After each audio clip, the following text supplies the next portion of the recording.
Praise the Lord. மறுபடியும் இந்த audio மூலமாக உங்களை சந்திப்பதில் மிக்க மகிழ்ச்சி.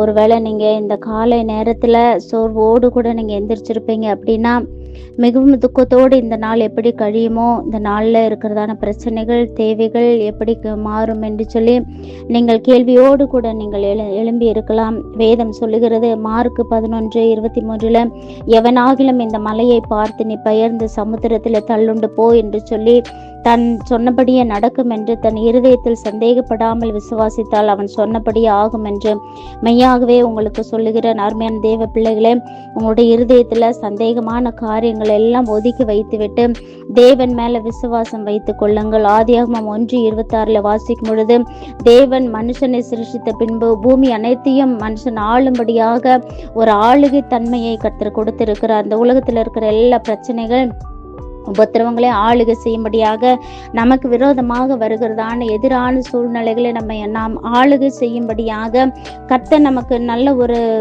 அதிகாரத்தை கொடுத்திருக்கிறார். எனவே ஆண்டவர் மேல இருக்கிற விசுவாசத்தோடு கூட இந்த நாளை நகர்த்தி செல்லுவோம். கர்த்தர் தாமே நம்மை ஆசீர்வதிப்பாராக. ஆமென்.